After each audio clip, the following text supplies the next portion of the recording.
दोस्तों ईसा मसीह के उद्भव के तकरीबन 326 वर्ष पूर्व हिंदुस्तान की सरजमी पे यूनान के एक क्रूर आक्रांता का आक्रमण हुआ, जिसको कि इतिहास के पन्नों में सिकंदर महान के नाम से जाना जाता है।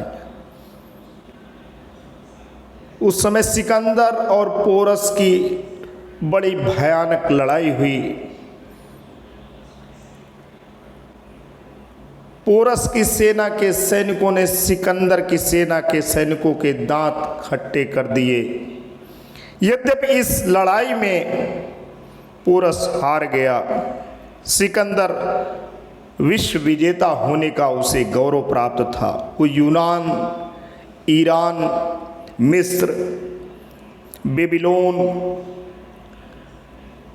और जिसे आज हम इराक के नाम से जानते हैं, उनके ऊपर आक्रमण करता हुआ फारस की राजकुमारी से शादी करता हुआ हिंदुस्तान की सरजमी पे आ पहुंचा था। उसने पोरस की वीरता से प्रभावित होकर उसे अपना मित्र बना लिया। सिकंदर के सैनिक ऐसा खौफनाक मंजर देख करके सहमे हुए थे, क्योंकि उस समय भारत के पूर्व दिशा में नंदों का शासन था और नंदों की सेना बड़ी विशाल थी। सिकंदर के बहुत से सैनिक रास्ते में काल कबलित हो चुके थे, युद्ध में मारे गए थे। और उधर फारस में विद्रोह की भी सूचना सिकंदर को मिल चुकी थी। और यहाँ का विशाल साम्राज्य और पोरस की बहादुरी देख करके सिकंदर के थके सैनिक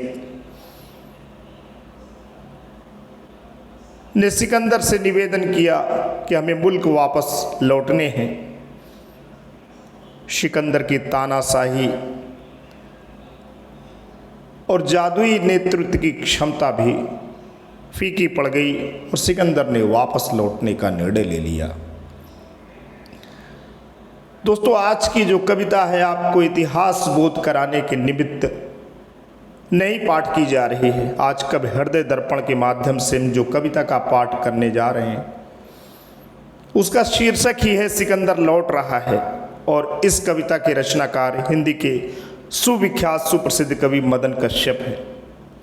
दोस्तों, युद्ध होते हैं, युद्ध हो रहे हैं, युद्ध भविष्य में भी होते रहेंगे, लेकिन मनुष्यता के दामन पे जो कलंक लगते हैं, उससे जो मनुष्यता को पीड़ा पहुंचती है, उसकी भरपाई कोई तानाशाह, कोई विश्व का विजेता कभी नहीं कर पाएगा। वो लहलहाती फसल,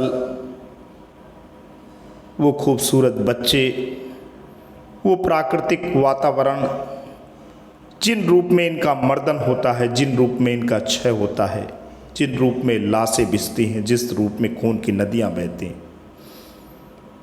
संवेदना के स्तर पे उसकी भरपाई कभी नहीं हो सकती।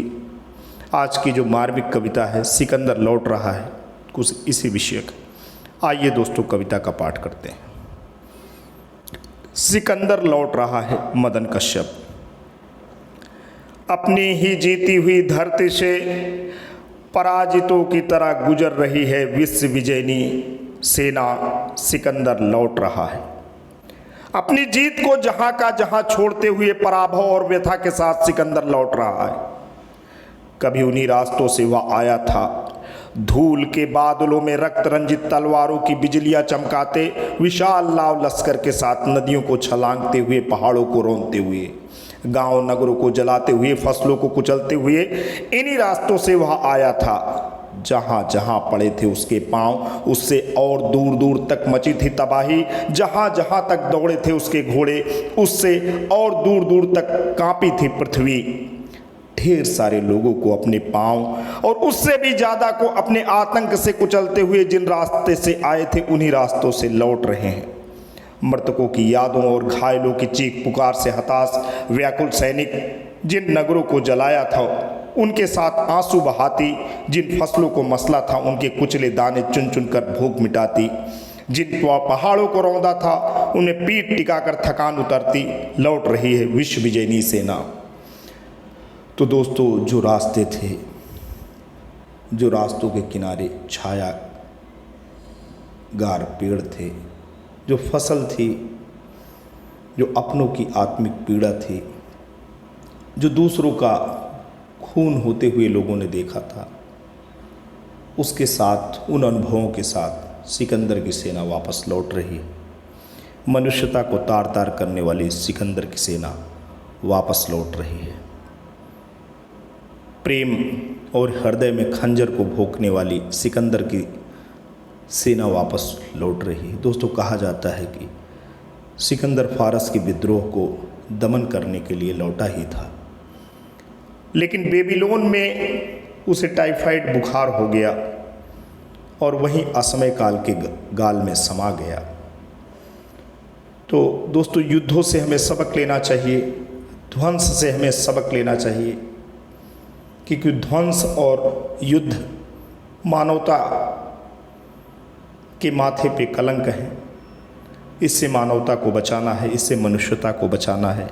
आज की कविता की सीख हमें यही देती है। आज के लिए इतना ही। जल्द आपके समक्ष नई अजर अमर रचना के साथ पुनः हाजिर होंगे। तब तक के लिए जय हिंद, वंदे मातरम।